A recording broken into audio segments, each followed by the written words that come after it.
대구 정치사회 두 번째 시간인데요. 제가 여러분들께 거울과 나비, 대구의 정치는 변하고 있는가, 이런 제목을 올려놓았습니다. 이거 무슨 뜻일 것 같아요? 거울은 뭐고 나비는 뭔가 궁금하시죠? 거울이라고 하는 것은 우리 지역주의라고 하는 생각을 강화시키는 그런 기제, 그런 틀을 거울이라고 불렀고요. 나비라고 하는 것은 그런 지역주의를 무너뜨리는 그런 이제 노력, 날개짓, 이것을 나비 이렇게 표현을 했습니다. 나중에 그 설명을 좀 상세하게 드리겠습니다만은 기존의 우리의 생각을 계속 지속시키고 재생산하고 거기에 가두려고 하는 그런 기제가 작용하는가 하면 한쪽 편에서는 그거를 끊임없이 무너뜨려서 새로운 질서를 만들고 뭔가 변화를 만들려고 내는 노력이 우리 지역사회에 함께 존재한다고 하는 점에서 이제 거울과 나비라는 표현을 썼는데, 이 거울과 나비라는 이 두 가지 변수에 의해서 앞으로 대구 경북의 정치가 어떻게 변화할 것인지 하는 것을 가늠할 수가 있겠습니다. 대구 정치 변하고 있는가, 거울과 나비라고 하는 점에서 살펴보겠습니다. 대구는 보수의 심장인가, 아까 첫 번째 시간에 제가 말씀을 드린 것이기도 합니다만은 보수적인 분위기가 있어요. 또 어떤 분들은 여기를 보수의 심장 이렇게 말하기도 하고요. 보수의 텃밭 이렇게 말하기도 하고요. 그런데 이 보수의 심장, 보수의 텃밭이 무슨 생리적인 것도 아니고 또 고정불변한 것도 아니고 한 시대에 만들어진 우리의 특성이다 하는 점을 첫 번째 시간에 제가 누누이 얘기를 드렸습니다만은 그런 문제의식을 머리에 넣어놓고 대구의 정치를 보는 것이 대단히 중요한 출발점이라고 생각합니다. 대구 정치의 역사는요, 크게 한 세 개의 시기로 구분할 수가 있어요. 근데 역사 공부의 시작과 끝은 시기 구분이라고 얘기하는 얘기도 있는데, 대구 정치는 그 세 토막을 낼 수가 있는데, 첫째는요, 1945년 일제 식민지 통치가 끝나고 나서 1960년까지의 기간이고, 두 번째 기간은 1960년부터 1987년까지입니다. 그리고 세 번째는 1987년부터 현재까지의 시간입니다. 첫 번째 시간은 식민지 지배가 끝나고 미군정이 시작되었고 대한민국이 만들어졌고, 그래서 이승만 정부가 수립되었고, 이 시기에 대구 정치의 특성은 저항, 민주주의의 횃불, 이렇게 말할 수 있는 시기였습니다. 이 시기의 대구 정치의 특성은 저항과 민주주의의 횃불이라는 말로 집약될 수가 있습니다. 이승만 정부에 대해서 끊임없이 저항하고 자유를 부르짖고 또 민주주의를 실현해 달라고 하는 요구들을 끊임없이 주창했던 그것이 바로 대구 지역사회였습니다. 두 번째 시기에 와서 대구는 저항과 민주주의의 횃불이라고 하는 특성과 정반대로 서서히 변화하기 시작합니다. 그건 뭐냐 하면 군부 권위주의의 지지 기반이라고 하는 특성을 가지게 됩니다. 군부 권위주의의 지지 기반이라고 하는 것은 다 아시는 바와 같이 1961년 5.16 군사 쿠데타를 통해서 집권한 박정희 대통령의 고향이 바로 이 지역이었기 때문이죠. 그리고 그 박정희 대통령에 의해서 이 지역에 적지 않은 지도자들이 박 대통령과 손을 잡고 정권을 운영해 나갔습니다. 그래서 우리 지역 사람들은 이 군부 권위주의 체제의 정권 담당자들을 우리 지역과 동일시하는 생각 많이 가지게 되었어요. 그러니까 자연히 어떻게 하겠어요? 지지를 보내게 되겠죠. 근데 이것이 뭐 갑자기 이루어지는 일은 아니고요. 한번 보십시오.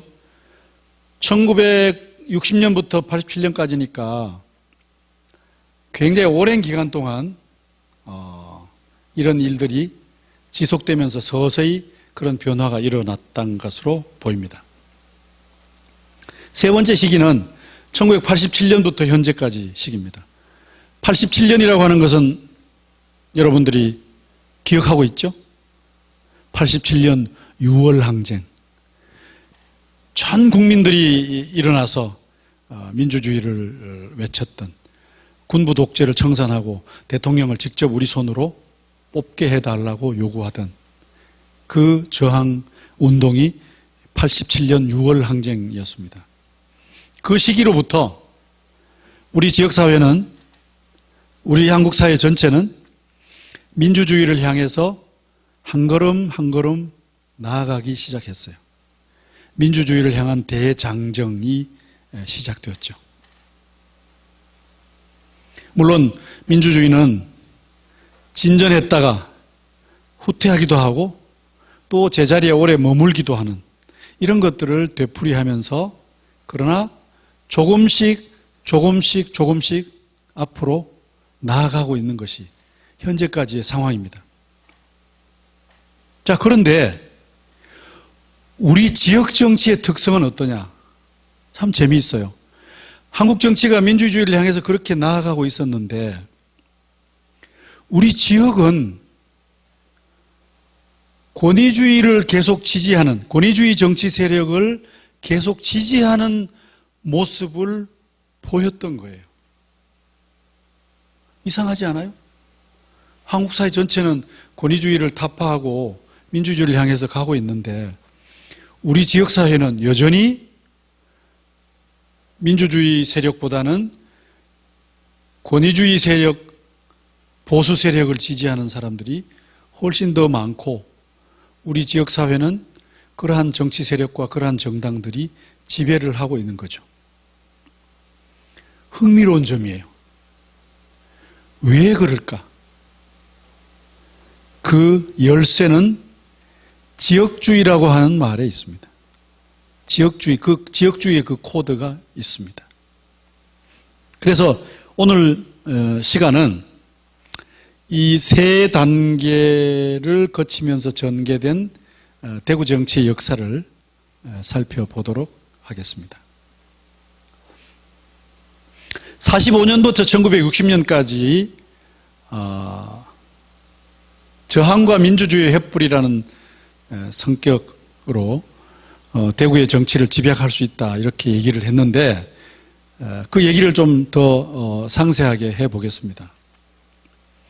45년 해방이 되니까 뭐 다른 지역과 마찬가지로 해방의 기쁨, 또 해외로 나갔던 동포들이 고향으로 돌아오는 귀환, 또 나라를 이제 우리 손으로 건설하겠다고 하는 그 벅찬 환희와 기대, 이런 것들로 가득 찼죠. 대구 지역 사회도 예외는 아닙니다. 우리 사회 전체가 다 그랬으니까요. 그래서 밑으로부터 자립적 민족 국가를 만들기 위해서 다양한 조직들이 결성되기 시작했어요. 청년들은 청년들대로, 부녀들은 부녀들대로, 또 정당은 정당대로, 노동조합은 노동조합대로, 농민들은 농민들대로 다양한 조직들이 일제하에서 억압되어 있던 그런 우리의 자주성을 되찾기 위해서 풀뿌리에서부터 그런 조직들이 만들어서 이것들이 막 이렇게 비 온 뒤에 새싹이 돋아나듯이 싹트기 시작했어요. 그게 우리 지역사회도 마찬가지였습니다. 그래서 나중에 그러한 조직들은 이제 인민위원회라고 하는 것을 만들고, 그 다음에 정당과 국가 조직으로 발전해 가게 되는데요. 우리 지역에는 특별히 이 과정에서 당시에 우리를 지배하고 있던 미군정, 그러니까 일제가 패망하고 나서 미군정이 들어왔는데 그 미군정에 대항하는 대대적인 저항운동이 1946년 10월 달에 일어납니다. 그러니까 나라를 되찾고 새로운 국가를 건설하겠다는 벅찬 그 가슴과 그 환희의 분위기가 쫙 깔려져 있는 가운데 미군정이 시작되었고요. 그런 상황에서 46년 10월 달에 대구에서 저항 시위가 폭발했어요. 깜짝 놀랄 일이죠. 왜 그랬을까? 우리 지역이 특별히 자립적 민족 국가를 세우겠다고 하는 열망이 강했던 데다가 당시에 미 군정이 군정 정책을 시행해 나가는 과정에서 우리 민중들에게 굉장히 억압적이고 위압적이고 폭력적으로 행동을 했어요. 식량 공출을 한다든지 뭐 질서를 잡는데 사람들을 두들겨 패기도 하고요. 과거 일본 순사들에 의해서 무시당하고 대접받고 억압받았던 그러한 악몽을 되살릴 것 같은 그런 아주 폭력적 정책들이 미군정에 의해서 자행이 되었는데 그러한 것들이 중요한 불만의 계기가 되어서 폭발을 한 거예요. 그것을 10월 항쟁 이렇게 말해요. 10월 항쟁. 그러니까 새로운 국가 건설에 대한 열망, 거기다가 먹고 살기는 그렇게 넉넉지 않고 피폐해 있는데 미군정은 굉장히 억압적이고 모멸적인 상황, 이런 것들이 불꽃으로 타오르기 시작했던 것이죠. 근데 이제 46년 10월 항쟁은 대구에서 시작되었어요. 그래서 이것이 경북 일원으로, 경남으로, 강원도로, 호남으로, 서울 쪽으로 이렇게 해서 그해 가을은 전국이 미군정에 대한 저항운동으로 불타올랐어요. 그 시발점이 그 방아쇠가 대구에서 시작이 되었던 거죠. 대단히 큰 사건이었어요. 근데 그동안에 지금 이 46년 10월 항쟁은 사람들의 주목을 크게 받지 못하고 크게 평가를 받지 못해 왔어요. 왜 그러냐 하면 이 10월 항쟁이 좌파 남로당에 의해서 계획된 것이었다라고 하는 평가 때문입니다. 그래서 이것은 우리의 역사에서 지워진 것으로 오랫동안 존재했습니다. 그런데 이제 다시 이 문제에 대한 관심과 또 연구들이 늘어나고 있어요. 어떻게 늘어나고 있느냐 하면은 이것이 좌파 남로당에 의해서 저질러진 폭동이라기보다는 당시에 너무 사는 게 힘들고 또 미군정에 의해서 억압받고 모멸당하던 그것들이 너무 싫어했던, 그것을 너무 싫어했던 우리 민중들의 저항이었다 라고 하는 점이 사람들의 관심을 받기 시작한 거예요. 남로당의 역할이 없었던 것은 아닙니다. 당시에 남로당은 흔해 빠진 조직이었어요. 근데 그 조직에 의해서 진행되었던 측면도 명백히 존재를 하고 있지만, 그러나 이것이 전국적으로 불타올랐던 그 저변에는 민중들의 피폐한 삶이 있었던 것이죠. 민중들의 자발적이고 적극적인 새로운 독립국가에 대한 열망과 미군정의 억압에 대한 모멸, 또 피폐한 어떤 민중 생존권, 생활, 이런 것들이 계기가 되어서 민중들의 자발적 참여가 있었기 때문에 이것이 전국적 저항운동으로 발전할 수 있었지, 좌파 조직의 동원에 의해서 이루어진 것만은 아니다 하는 점을 이제 들여다보기 시작하고 있죠. 아직도 여기에 대한 충분한 연구는 이루어져 있지 않고 있지만, 그러나 우리 지역사회를 중심으로 해서 초기에 이것이 어떤 계기를 통해서 일어났고, 더욱이 왜 대구 지역에서 이것이 폭발하고 시작되었느냐 하는 점을 주목하고 있는 거예요. 그래서 다른 여러 가지 요인들을 우리가 앞으로 찾아내야 되겠지만, 어쨌든 대구라는 지역이 독립국가에 대한 열망과 민중 생존권에 대한 그 애타는 마음들, 또 이것을 스스로 바꾸어 놓겠다고 하는 그런 자발적 참여, 의지, 열정, 이런 것들이 다른 지역보다 좀 별난 데가 있었기 때문에 우리 지역에서 시작한 것이 너무나 사실이에요, 그거는. 그래서 1946년 10월 항쟁은 당시에 대구라는 지역사회가 얼마나 그러한 변화의 열기, 독립국가 수립에 대한 열정, 이런 것들로 가득 차 있었는가 하는 것을 보여주는 중요한 역사적 사실로 조명을 받고 있는 중입니다. 여러분들 앞으로 이런 얘기를 더 많이 이제 들을 거예요. 사실은 제주의 4.3이라고 하는 역사적 사건도 처음에는 좌파들의 폭동 이렇게 매도되다가 지금은 그것이 역사적 사실 균형 있게 다루어지고 해석되고 연구되고 있지 않습니까? 그리고 그것을 바탕으로 해서 제주도에 가면 그 아픈 현대사에 대한 큰 공원도 있고 박물관도 있고 있어요. 희생자들의 그 팻말과 묘비도 있죠. 묘지도 있죠. 그 기념관에 가면 이름이 아무것도 쓰여져 있지 않은 하얀 그 관이 있어요, 관.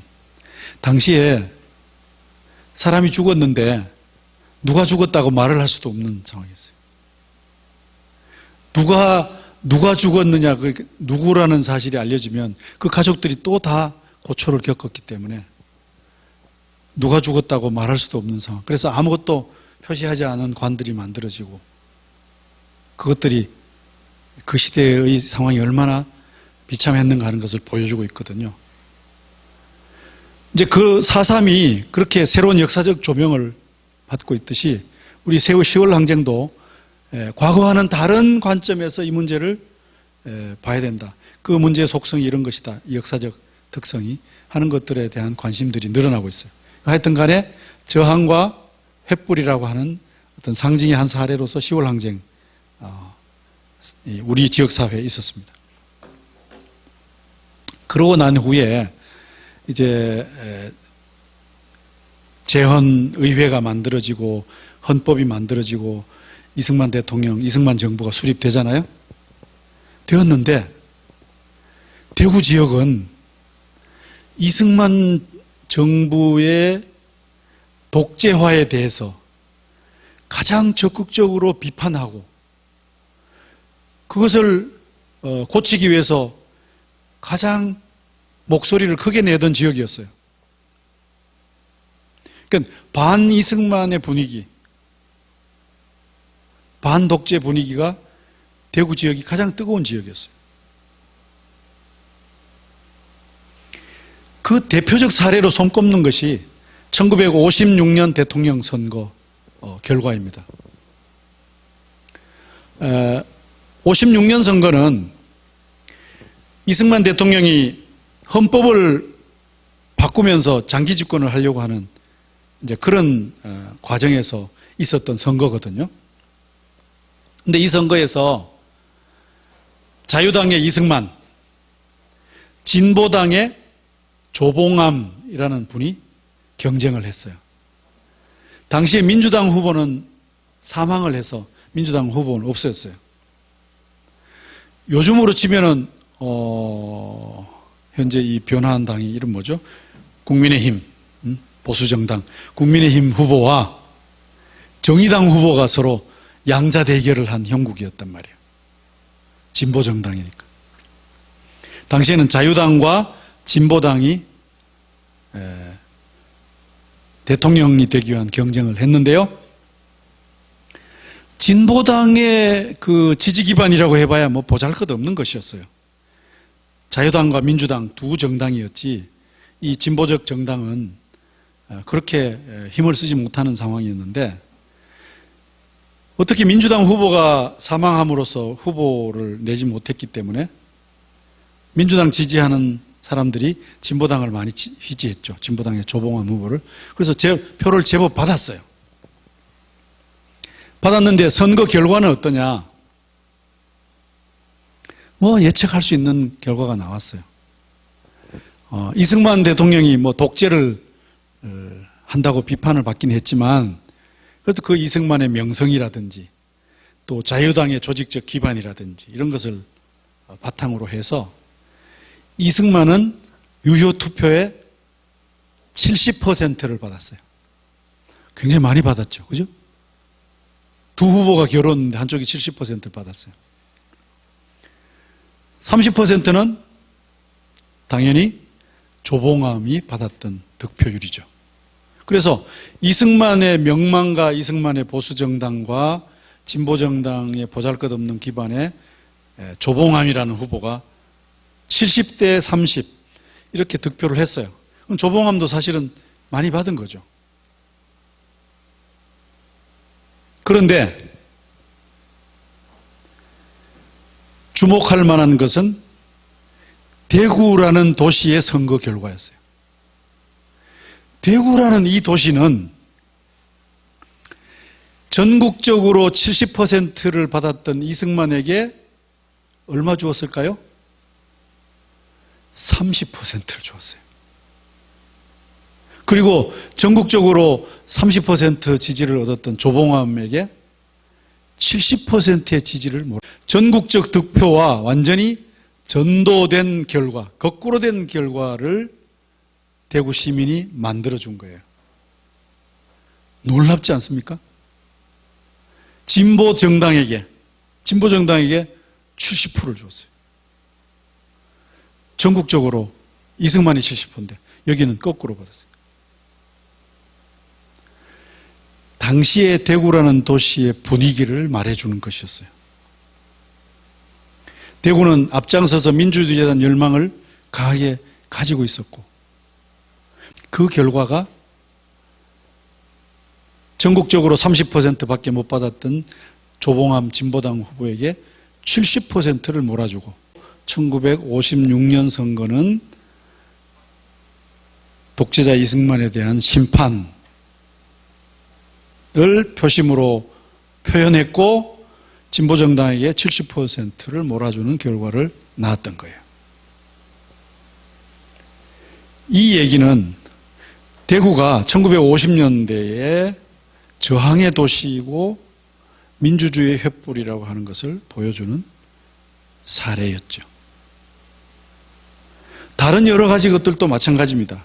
그리고 1960년에 오게 되면 2.28 민주운동이 일어납니다. 이승만 대통령은 조봉암에게 그렇게 승리하고 나서 계속 독재 노선으로 정부를 운영해 나갑니다. 반대 세력을 탄압하고 자기한테 무슨 삐딱한 소리 하는 사람들은 공산주의로 몰아서 잡아넣어버리고 폭력배 국가폭력기구를 통해서 폭력을 행사하고 이렇게 하니까 점점 더 민심들이 이제 멀어져 갔죠. 멀어져 갔는데 1960년에 또 대통령 선거가 이제 4년마다 있었으니까 또 있었거든요. 있었는데 이승만에 대한 불만들이 많이 쌓여서 이 부통령에 대한 민주당 후보의 지지가 점점점 늘어났어요. 그런데 대통령 민주당 후보는 또 후보를 달고 있다가 또 사망을 했어요. 그 이상하게 두 차례나 그런 일이 생겼어요. 그래서 1960년 선거에서 야당 후보인 민주당의 부통령 후보가 당선될 가능성이 많아지니까 자유당 이승만 정부가 막 선거 부정을 하기 시작해요. 이제 대구에서 1960년 2월 달에 2월 28일 날 야당 후보인 장면이라는 사람이 그 수성천변, 지금 신천이죠. 거기서 유세를 하도록 예정을 하고 있었는데 자유당 정부가 거기에 시민들과 학생들이 가지 못하도록 일요일 날인데 그날 학교 다 나오라고 등교 지시를 내립니다. 근데 학생들이 처음에는 야, 중간고사 당겨친다.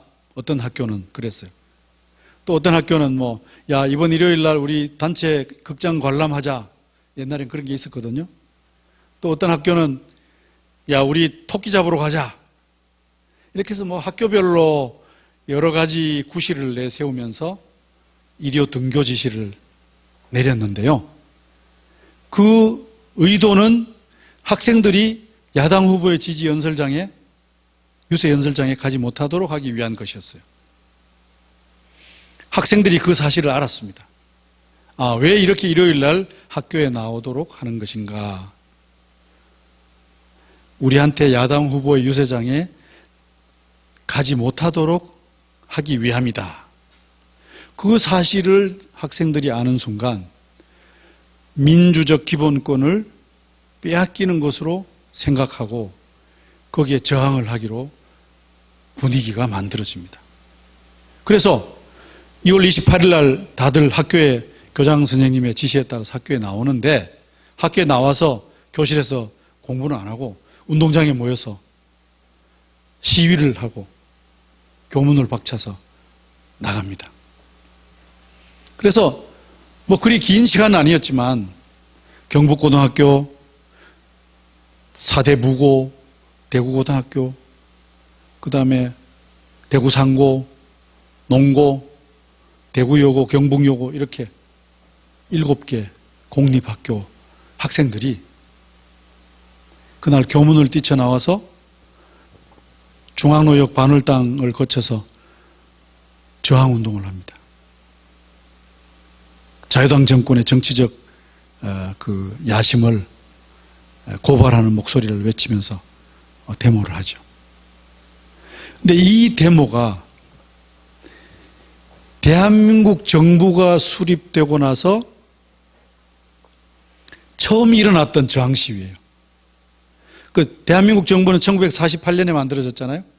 48년 이후에 정부에 저항하는 데모는 한 번도 없었어요. 그런데 1960년 2월 28일 날 대구에서 고등학생들에 의해 첫 데모가 시작되었어요. 첫이라는 게 중요하잖아요. 그죠? 첫. 그리고 이 데모는 소식을 들은 다른 지역을 자극해서 마산 3.15 또 대전에 3월 초에 또 마찬가지로 시위가 일어나고 그래서 이 데모가 북상해서 서울에 상륙하고 4월 달에 4.19 혁명으로 폭발하게 되었어요. 여러분들 4.19 혁명 아시죠?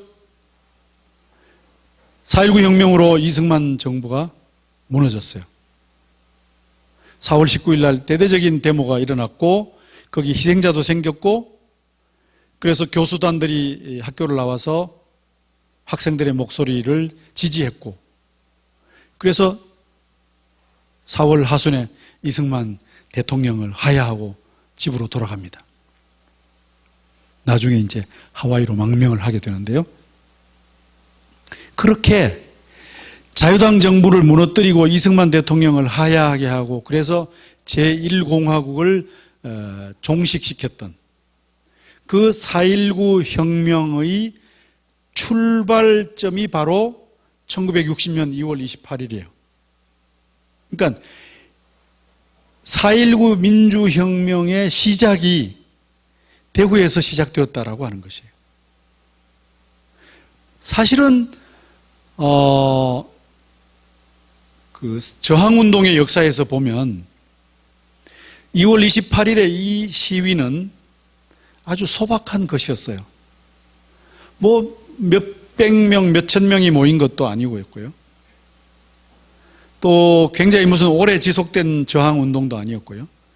뭐 한나절 이 중앙로에서 학생들이 막 몰려다니면서 시위를 했고, 그것도 고등학생들이 중심이 되어서 뭐 사람이 죽었다든지 뭐 여러 날 계속됐다든지 뭐 총탄이 오고 갔다든지 이러지 않은 아주 소박한 일이었는데, 왜 그러면 이 소박한 일이 사람들의 관심을 받고 역사적으로 평가를 받는 것인가 하는 것이 궁금하지 않습니까? 뭐 때문일까요? 처음이라는 것 때문입니다.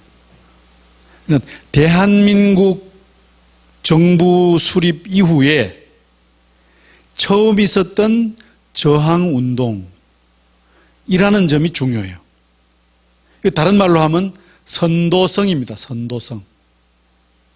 그러니까 저항의 치열함이나 저항의 지속시간이나 저항의 밀도나 저항의 규모 면에 있어서는 소박한 것이었지만 선도성이라고 하는 점이 중요한 역사적 의미를 지니고 있는 것이죠. 다들 뭐 처음 하는 거는 두렵잖아요. 그죠? 처음 하는 건 두려운 일이에요. 두 번째, 세 번째 하는 일은 좀 쉬워요. 근데 그 두려움을 뚫고 대구의 고등학생들이 분연히 일어났다고 하는 점은 우리나라 민주주의 역사에서 주목하고 또 주목해야 될 일이라고 저는 생각을 해요. 그래서 이 2.28 대구 민주운동은 우리나라 민주주의의 횃불이라고 말하는 거죠. 횃불. 횃불이라고 하는 건 뭐예요? 선도성을 얘기하는 거죠. 처음. 그죠? 어두운 공간을 횃불이 가서 밝히기 시작하는 거죠. 이 횃불은 처음에 하나로 시작되었지만 2개, 3개가 되고 나중에 들불이 되죠. 그죠? 우리나라 민주주의를 확대해 나가는 거대한 흐름이 되었던 것이죠. 그래서 나는 정치학자로서 이런 말을 썼어요. 1980년 5월 18일 5.18 무슨 일이 일어났어요? 광주 민주화 운동이 일어난 날이잖아요. 그죠? 그래서 1980년 5월 광주 민주항쟁, 5월 광주 민주화 운동 이렇게 부르는데요.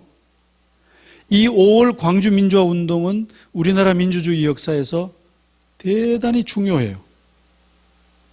그 5월 광주 민주화 운동을 계기로 해서 우리나라 민주화 운동이 확 저변에 퍼지고 확산되고 불타오르고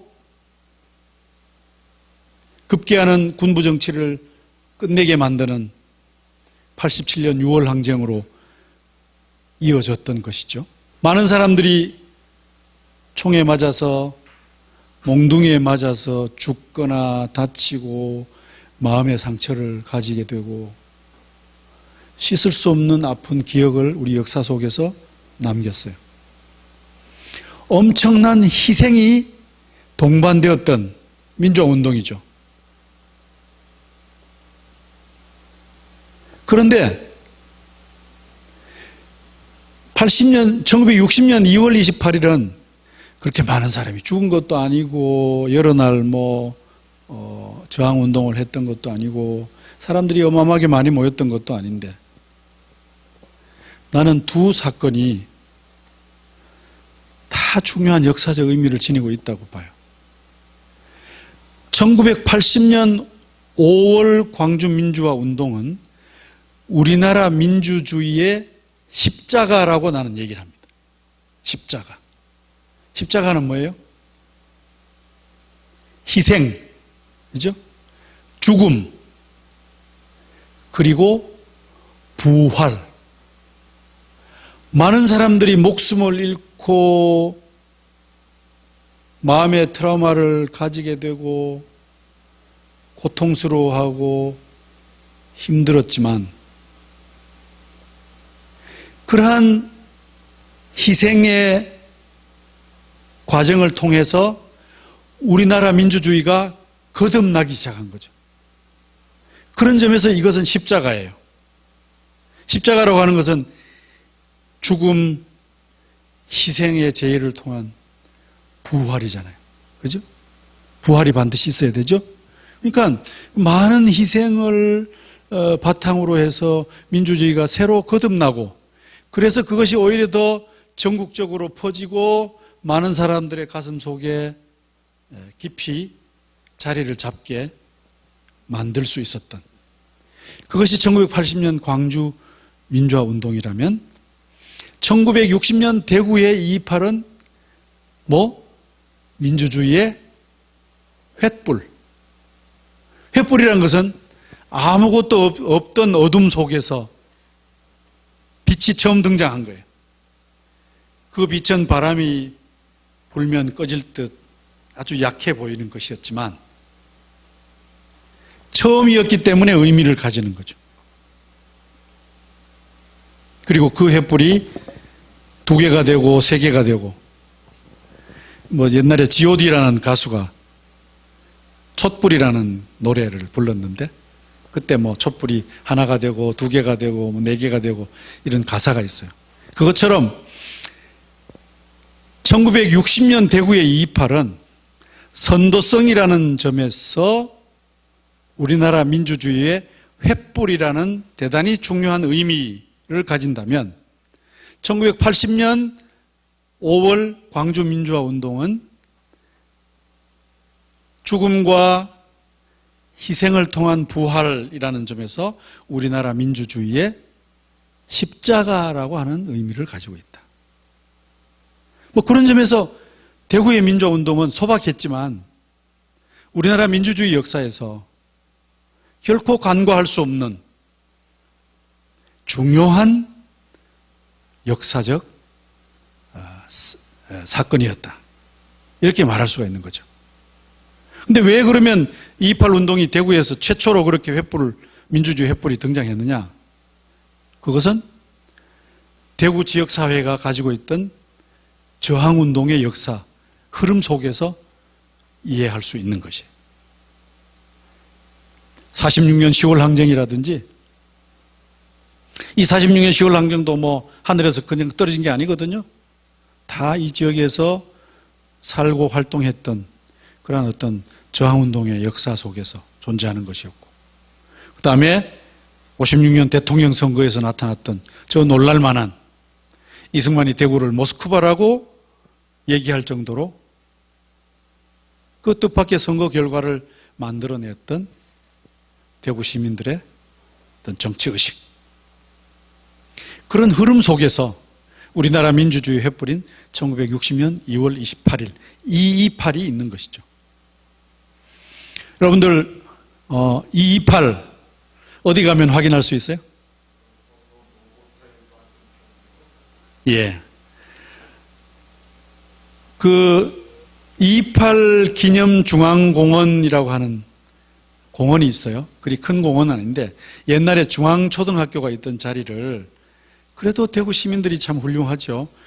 거기를 팔아먹고 아파트 짓지 않고 공원을 만들었어요. 그래서 그 공원에다가 여러 가지 기념될 만한 그 표지석을 세우고 2.28 기념 공원이라고 이름을 붙였어요. 그런데 사실은 그보다 더 중요한 것이 있어요. 이번에 우리가 이 강의하고 현장을 방문하는 이 답사 프로그램을 운영할 계획이었는데 제대로 되지 않았습니다만 코로나 때문에 사실은 2.28을 기념하는 기념탑이 옛날에는 명덕 로타리 있어요. 명덕 로타리. 요즘은 거기가 이제 지하철 3호선이 지나가는 그 교차로인데요. 그 교차로가 굉장히 넓었는데 그 가운데 이렇게 섬처럼 그 로타리 동그란 그 지역이 만들어지고 거기에 기념탑이 있었어요.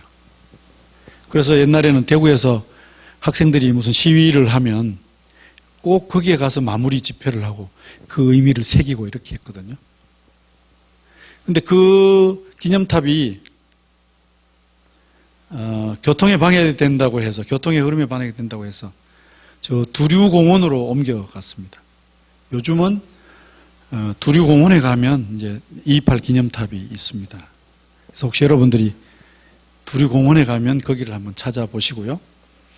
그 다음에 시내 나오면 2.28 기념중앙공원을 찾아가서 거기에 가면 뭐 여러 가지 의미 있는 그 글귀들도 있는데 읽어보시고 하시기 바랍니다. 하여튼 간에 1960년대까지 이렇게 대구는 저항의 도시였고 민주주의의 횃불, 아주 선도적인 민주주의의 주창, 선도적 의식을 가진 그런 도시였다고 하는 점, 그러한 시민들이 살고 있는 곳이었다고 하는 점을 말씀을 드리겠습니다.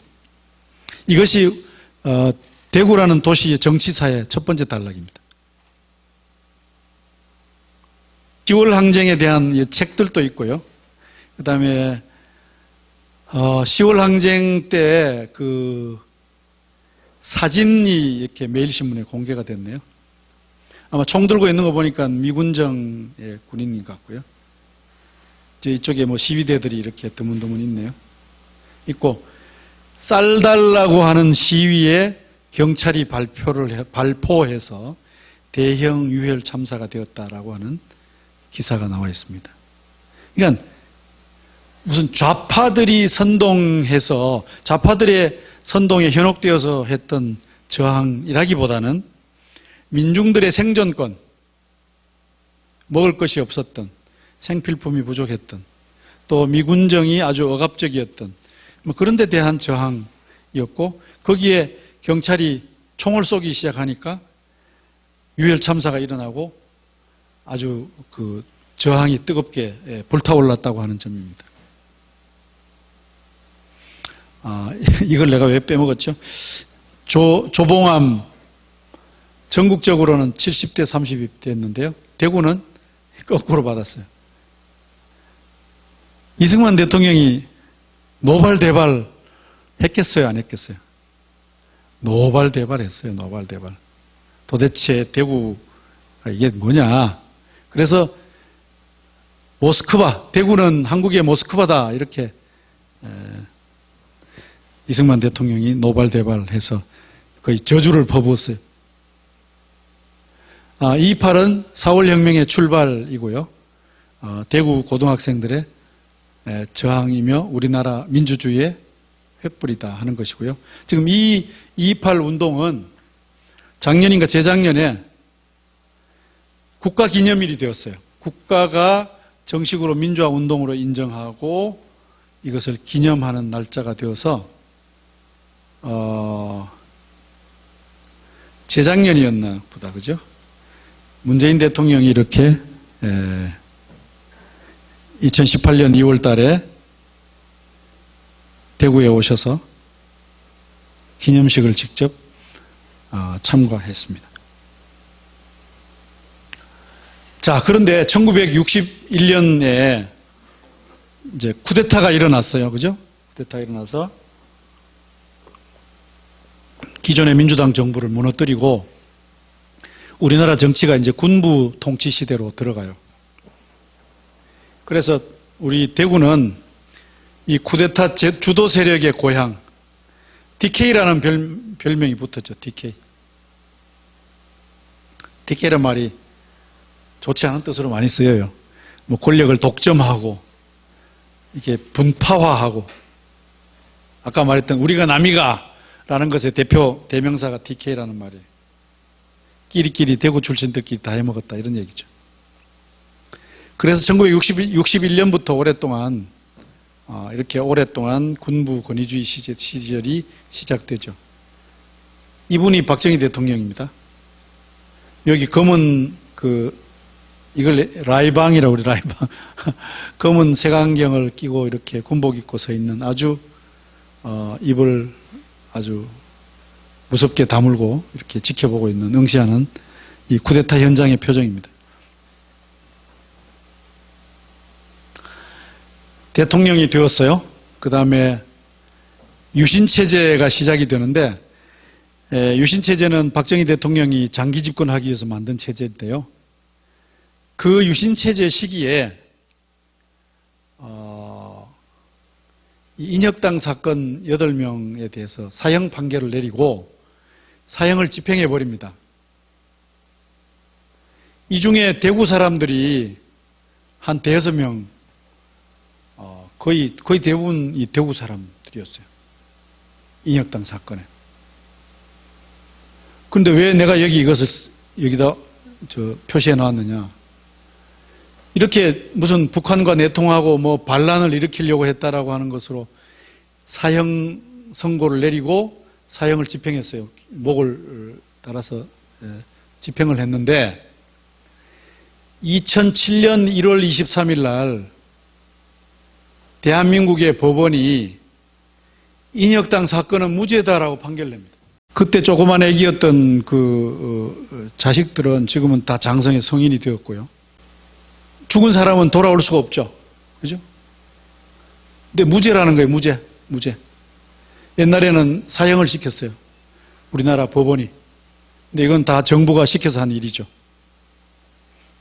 그래서 국제 기구에서는 세계 최악의 사법살인이다 이렇게 말해요. 세계 최악의 사법살인. 이건 법률이, 재판부가 공식적으로 죄 없는 사람을 죽여버린 일이다. 왜 죽였어요? 정적을 제거하기 위해서 죽인 거예요. 자기를 불안하게 할 수 있을까 봐 죽여버린 거죠. 그 중에 대부분의 사람들이 우리 지역 사람들이에요. 그러니까 군부 권위주의의 지지 기반이라고 하는 점 때문에 여기에는 반대 세력이 발을 못 붙이게 만드는 일들이 자행되었던 것이죠. 이것이 우리 이 도시의 중요한 정치 역사, 슬픈 정치의 역사죠. 이 도시의 역사죠. 그렇죠? 우리 도시에는 항상 좋은 일만 있는 게 아니에요. 이렇게 어두운 역사들이, 슬픈 이야기가 있죠. 그런데 이제 1979년에 박정희 대통령이 돌아가시잖아요. 그죠? 근데 이제 민주주의를 하는가 했더니 다시 군부 권위주의로 돌아왔어요. 신군부라는 사람들이 등장했죠. 박정희 대통령이 길러놓았던 갱스터들이 군부 내에 있었는데, 그 사람들의 주동자가 바로 전두환, 노태우라는 두 군부의 지도자예요. 이건 이제 박정희 대통령이 길러놓았던 고향 후배들이죠. 이 사람들이 이제 1980년 다시 쿠데타를 일으켜요. 군사 반란을 일으키죠. 그래서 군부 정치가 연장이 됩니다. 민주주의가 지연돼요. 지연된 민주주의. 근데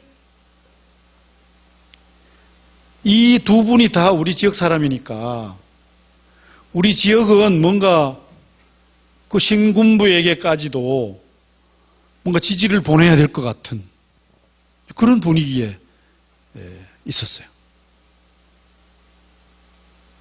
그러니까 민주주의를 파괴하고 민주주의를 지연시킨 이 정치 세력에게 우리 지역 출신이라고 하는 연고 때문에, 우리가 남이가라고 하는 일 때문에, 우리가 남이가, 그것 때문에 지지를 보낸 거예요. 부끄러운 역사예요, 우리 도시에. 그죠? 자, 그런데 1987년 이제 민주화가 되었어요. 군부가 끝이 났어요. 87년 6월 항쟁에서 군부와 민주 세력 사이에 새로운 협약이 맺어지고 우리나라는 제6공화국 새로운 헌법을 만들어서 대통령 직선제를 채택해서 민주주의를 향해서 나아가기 시작합니다. 민주주의를 향한 대장정이 시작되었어요. 그런데 우리 지역은 나라 전체가 민주주의를 향해서 대장정을 하고 있는 중인데, 과거 군부 권위주의를 잇는 보수 정당에 대해서 압도적이고 독점적인 지지를 보내는 거예요.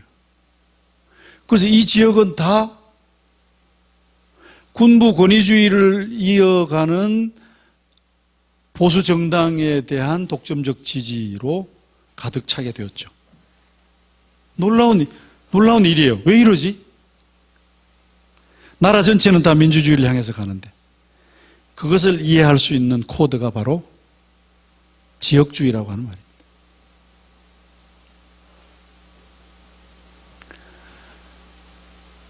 호남 사람들에게 정권을 주면 안 된다, 이런 얘기가 다시 등장했어요. 그럼 호남한테 좀 왜 안 되냐? 저 사람들은 못 믿겠고, 저 사람들은 뭐 우리하고 같이 손잡고 일했다가 뭐 배신했던 사람들이고, 뭐 어쩌고 저쩌고, 저기는 뭐 김대중 대통령 만들기 위해서 저러고 있고. 그래서 호남을 배제하면서 보수 세력들이 결집하는 이런 호남 배제라는 구도하에서 우리가 남이가라고 하는 말을 동원하면서 정치적 독점 체제를 만들었던 거예요. 이게 바로 지역주의의 핵심입니다. 그래서 사실은 지역주의라고 하는 말을 영호남 간의 갈등 이렇게 말을 하는 것보다도 적절치 않아요. 호남 배제라고 하는 것이 이제 더 정확한 말이죠. 왜 그러면 호남하고 대구 경북하고 사이가 안 좋으냐? 어떤 학자들은 그거 말이요, 우리 옛날에 신라하고 백제하고 서로 나라가 서로 달랐잖아. 그리고 서로 전쟁도 했잖아. 그 영향 때문이야, 이렇게 말하는 사람들도 있어요. 여러분들은 어떻게 생각해요? 이 말이 할 수 있는 말이에요? 그 말이 안 되는 거예요, 내가 보니까. 신라 백제가 서로 갈라져서 서로 싸웠고 서로 사이가 안 좋아서 그 전통이 지금까지 내려와서, 그게 지금 몇 년이에요, 몇 년. 그 지금까지 내려와서 지금 영남과 호남 사이가 안 좋다? 이거는 도대체 설명이 아니죠. 만담이에요, 만담. 도대체 무엇이 그렇게 승계 내려왔다는 증거가 어디에 있어요? 더욱이 이렇게 설명을 하면요, 영남과 호남이 무슨 갈등, 혹은 또 영남 사람들이 호남을 배제하는 것, 이게 무슨 이유가 있는 것처럼 여겨진단 말이에요. 역사적 무슨 연원이 있고, 역사적 연원이 있다는 것은 무슨 그럴 수밖에 없는 이유가 있을 것 아니냐, 사람들이 그렇게 생각하잖아요. 굉장한 오류 있죠. 현실을 엄청나게 왜곡시키는 설명이라고 하지 않을 수가 없어요. 근데 어른들 이렇게 얘기하는 사람들 적지 않이 있어요. 영남 호남의 대결, 호남 배제를 신라 백제 갈등까지 거슬러 올라가는 것, 이거는 그거를 증거도 없고, 더욱이 그렇게 설명하면 현재의 이 지역주의를 정당화하는 무슨 이유가 있는 것처럼 여겨지도록 만드는 그런 오류를 범하게 된다는 거예요. 그렇게 말하면 되게 손쉽고 재밌어질지 모르지만 그렇게 하면 안 돼요. 근데 이렇게 생각 없이 지역주의의 기원을 신라백제 갈등까지 거슬러 올라가는 설명이 있어요. 그런 설명은 타당하지 않아요. 그것은 호남배제라는 지역주의의 본질을 호도하고 면책하는 결과를 가져오는 것이다. 이렇게 말할 수가 있는 것이죠. 자, 그러면 이 지역주의는 그럼 어떤 구조에서 이것이 자꾸 만들어지느냐? 다음은 정당 일체감이란 건 뭐냐면 이렇게 해서 특정한 정당은 배제하고 특정한 정당을 지지를 오래 하다가 보니까 어떤 정당은 이게 우리 정당이다라는 생각이 생겨나게 되는 거, 은연중에 반복하다 보니까 선거 때마다 같은 정당을 찍다가 보니까 요 정당은 우리 정당이다. 그런 we feeling 생겨나는 거죠. 그걸 정당 일체감이라고 그래요. 파티 아이덴티피케이션이라고 그러죠. 어떤 동일시하는 생각이 생겨나죠. 이거는 감정이 아니라 일종의 심리예요. 그래서 그 정당에 대해서는 지속적으로 습관적으로 찍는 거죠. 그죠? 그 다음에 이제 그러다 보니까 그 정당이 추구하는 가치와 이데올로기를 내면화하는 거예요. 북한 애들은 항상 저렇게 그 남침 의도를 가지고 있으니까 우리는 북한에 대해서 강경한 정책을 취해야 돼. 전쟁을 불사할 수 있을 만큼 강경하게 북한을 압박하고 몰아붙여야 돼. 이런 입장을 어떤 정당이 가지고 있다면 그 정당을 계속 찍던 사람들은 그 생각을 내면화하는 거죠. 그게 아니라 북한과 대화하고 뭔가 좀 북한의 등을 두드려주면서 격려하면서 북한을 국제사회로 이끌어내는 것이 필요하다. 달래기도 하고 얼르기도 하고 이렇게 해야 되는 게 좋지 않냐. 그런 생각을 가진 정당을 계속 찍다 보면 또 그 정당의 가치를 내면화하게 되겠죠. 그래서 이데올로기를 내면화하는 이런 단계로 발전해서 우리 지역의 특정한 정당에 대한 압도적 지지와 독점이 이루어지는 것이죠. 그래서 가치와 논리를 가지고 공공연한 영역에서 유통되기 시작하는 거예요. 그래서 여러분들 스스로 한번 생각해 봅시다. 우리 이웃들을 한번 생각해 봅시다. 우리 지역이 어떤 특정한 정당에 대한 독점적 지지를 보내는 그 메커니즘을 보면 감정을 동원하는 것, 정당 일체감에 근거하는 것, 그다음에 이데올로기를 내면화해서 그렇게 행동하는 것, 이런 요소들이 있을 거예요. 어쨌든 이런 것들이 시기를 따라서 이렇게 변천해오고 있지만 아직도 세 요소가 동시에 작동을 하고 있습니다. 이런 요소가 이렇게 해서 그 특정한 정당에 대한 이제 지지가 만들어지는데요. 그럼 앞으로 어떻게 될 거냐? 지역주의가 강화되는 요소도 있어요. 앞으로 계속 이렇게 갈 것 같아. 그것을 나는 거울과 나비라고 하는 말로 설명을 해보고자 합니다. 거울 효과라는 건 뭐냐 하면 우리들 안에 지역주의가 만들어졌잖아요. 우리가 남이가 이렇게 하잖아요. 그러면 단결하잖아요. 그러면 어떤 정당에 대해서 압도적 지지, 독점적 지지를 했어요. 국회의원 12명 다 한 정당.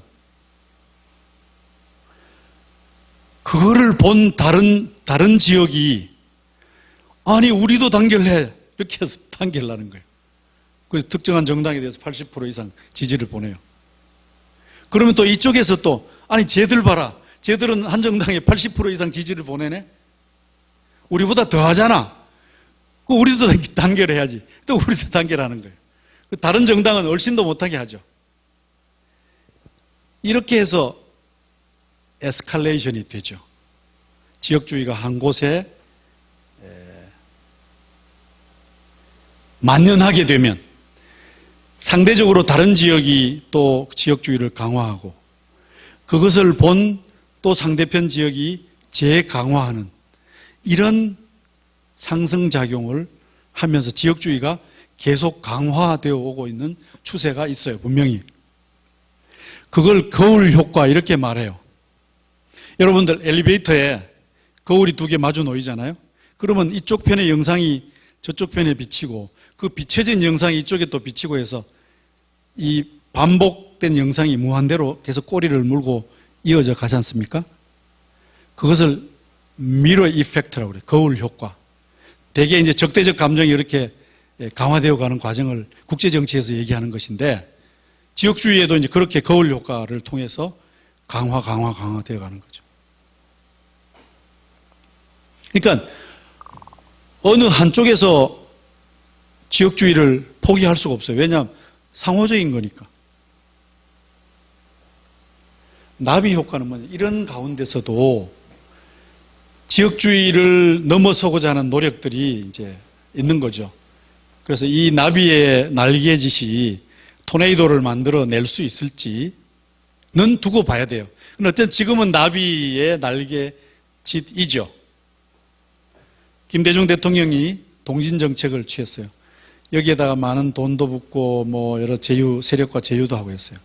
노무현 대통령이 전국 정당화 정책을 해서 이 지역 인사들을 많이 등용하고 했어요. 왜? 이 지역의 지지 기반을 만들어서 지역주의를 넘어서 보고자 하는 노력이죠. 자, 이라는 민주당의 지도자가 2016년 4월 13일 날 수성갑에서 당선되었어요. 그죠? 기억나시죠? 전국이 난리가 났어요. 왜냐하면 이렇게 소선거구에서 선거를 통해서 민주당 계열 인사가 당선된 게 몇 년 만이냐? 45년 만의 일이었기 때문이에요.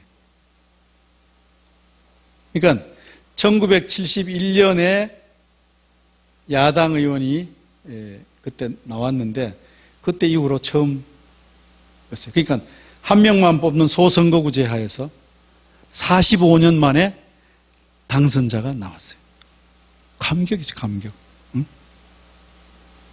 이게 우리 이 도시의 정치의 큰 사건이었죠.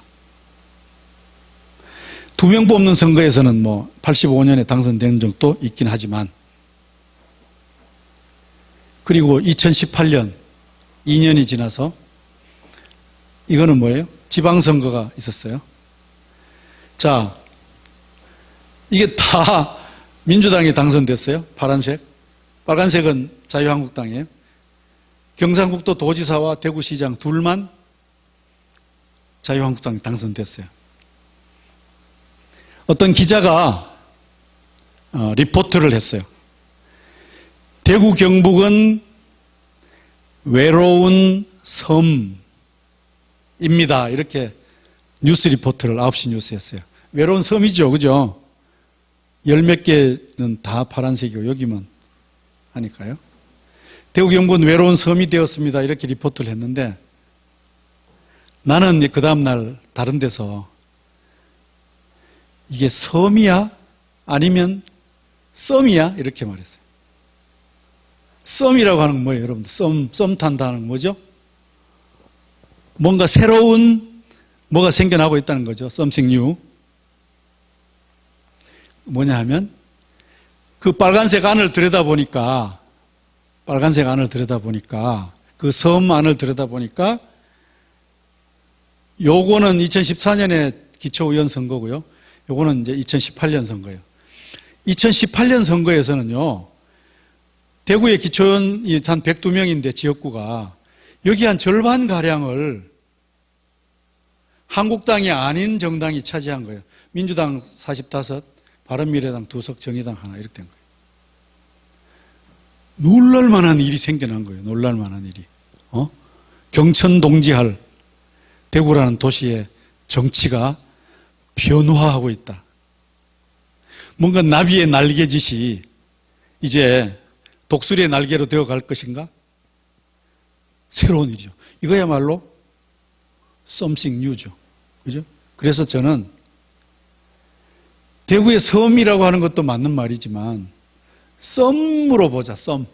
뭔가 something new. 새로운 그 무엇이 유권자와 정당 사이에 새로운, 이제 이걸 정치학에서는 alignment라고 그러는데, 새로운 결합이 이루어지고 있다.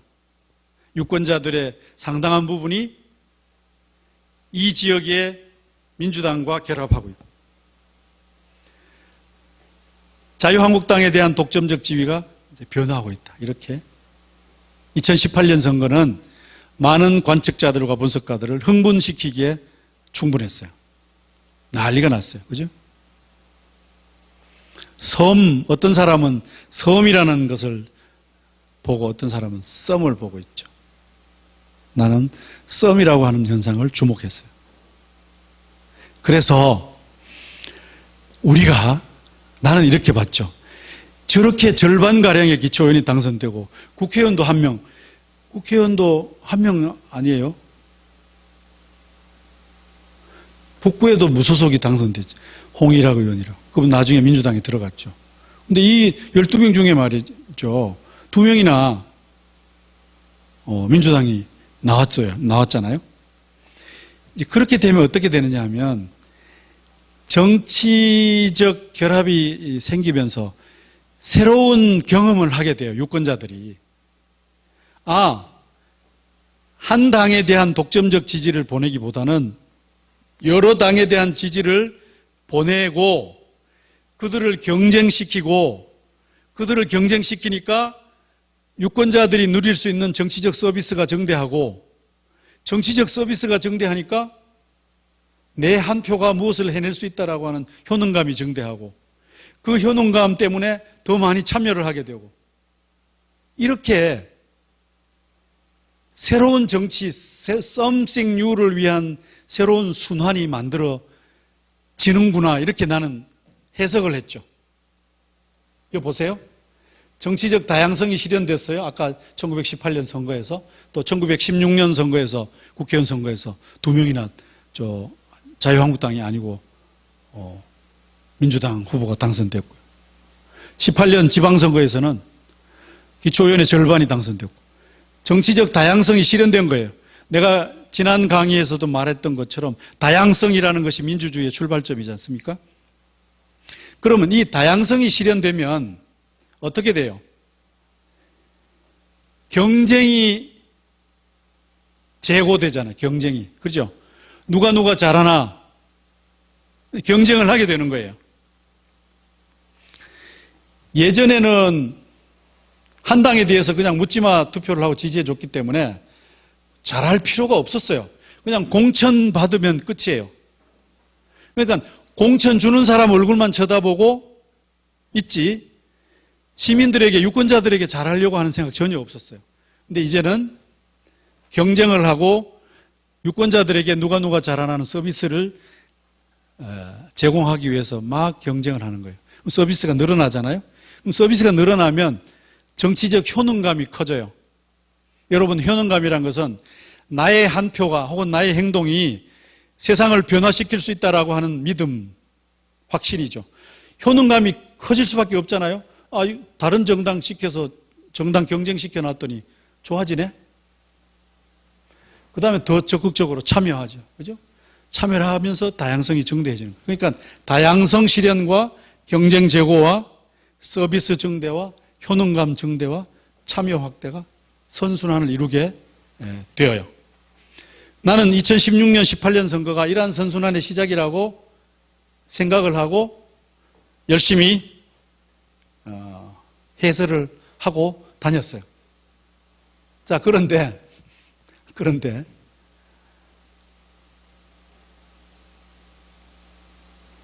2020년이 올해 선거잖아요. 그죠? 올해 21대 국회의원 총선거에서 미래통합당은 100% 자기 당의 국회의원을 당선시킵니다. 더불어민주당의 현역 국회였던 김부겸, 홍일학 다 떨어졌어요. 정치적 다양성은 다시 옛날로 돌아가 버렸어요. 그럼 도대체 지난번 선거에서는 뭐야? 국회의원 선거, 또 지방선거, 이건 뭐야 도대체? 어떤 사람은 까치밥 이론이라는 걸로 설명을 하기도 해요. 보수 세력이 여유가 있을 때, 마음이 넉넉할 때 한두 석 정도는 민주당 당선시켜주자.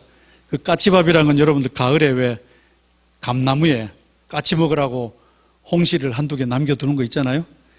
그것처럼 이제 민주당에게 의석을 할애한 것이 이 지역 유권자들의 뜻이 아니었느냐. 하하, 참. 거기다가 큰 의미를 부여했던 내가 아주 무색무안해졌죠. 보수가 위기일 때는 오히려 단결한다. 이런 설명도 있어요. 근데 과연 이러냐? 까치밥 이론이 맞는지, 아니면 제가 앞에서 말했던 그런 것들이 나비 효과라고 하는 것이 맞는지 라고 하는 것은 조금 더 지켜봐야 될 게 아닌가 싶어요. 거울을 깨기 위해서는 선거제도를 개혁하는 것이 제일 확실해요.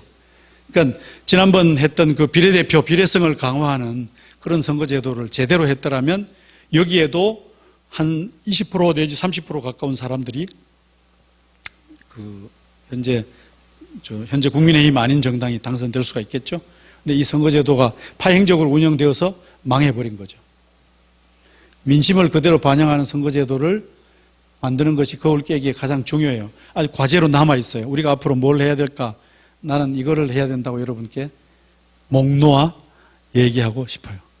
선거제도 바꿔야 돼요. 선거제도 바꾸면 우리 지역의 정치적 다양성이 실현되고, 다양성이 실현되면 정치적 서비스가 경쟁이 늘어나고, 경쟁이 늘어나면 서비스가 증대되고, 서비스가 증대되면 효능감이 커지고, 그러면 참여도 커지고 다시 다양성이 확대되는 이런 좋은 정치의 도시로 나아갈 수가 있어요. 여러분들이 관심 있을 때 선거제도 개혁이라는 것을 얘기가 나오면 내가 했던 얘기를 좀 환기해 주시기 바랍니다. 선거제도 개혁 반드시 해야 됩니다. 앞으로 이제 이 거울의 힘, 나비의 힘이 서로 기량자국용을 하면서 대구 정치가 전개될 것으로 봅니다. 어떻게 해서든 간에 정치적 다양성의 실현이라는 것은 우리가 가야 될 목표입니다. 그래서 그 정치적 다양성이 실현되면 경제적인 역동성이 생겨요. 뭐 더 잘하려고 하다 보면 돈도 많이 끌어오고 뭐 좋은 회사도 유치하고 이러지 않겠습니까? 경쟁이 없으면 뭐 안 해도 그만인데 뭐 하러 가겠어요, 그죠? 그것도 사회적 개방성이 늘어나요. 그러니까 우리가 남이가라고 하는 것은 뭐예요? 개방성이 아니라 폐쇄성이죠, 그죠? 폐쇄성이에요. 그런 폐쇄성을 넘어서야 돼요. 개방성으로 나아가야 되죠. 근데 이 정치적 다양성과 경제적 역동성과 사회적 개방성이 서로 강화하면서 이 지역을 발전시켜 나갈 것이라고 봐요. 제 강의는 이것으로 마치겠는데요. 두 번에 걸친 제 강의를 통해서 제가 하고 싶었던 얘기는 이 도시의 정치를 발전시키고 이 도시가 살기에 행복한 도시가 되려면 다양성과 포용성이라는 가치를 증대시켜 나가야 됩니다. 그 다양성과 포용성이라는 가치는 곧 민주주의를 배양하는 그 바탕이 되는데, 그런 민주주의는 지금까지 대구의 정치를 이상하게 왜곡시키고 굴전시켜 온 지역주의에 의해서 지금 비틀려져 오고 있는 상황입니다. 이것을 바로잡고 정치적 다양성의 실현과 경쟁의 제고와 서비스 증대와 효능감의 확대와 정치 참여의 강화, 그리고 다시 정치적 다양성의 증대라는 선순환의 길로 들어서도록 우리가 날카로운 눈으로 이것을 지켜보고 또 뜨거운 가슴으로 참여하고 함께 손잡고 힘을 모아야 되지 않겠나, 이렇게 생각합니다. 지역주의라는 어떤 미망에 휩싸여서 현실을 제대로 보지 못하는 것을 좀 경계하자, 이런 말씀을 드리고자 하는 것입니다. 대구의 정치가 우리 컬러풀 대구라고 하는 대구의 슬로건이 얘기해 주는 것처럼 다양한 빛깔, 다양한 색깔들이 서로를 인정하고 또 함께 협력하는 그러한 도시로 발전해 나가기를 기대합니다. 강의를 모두 마치겠습니다. 고맙습니다.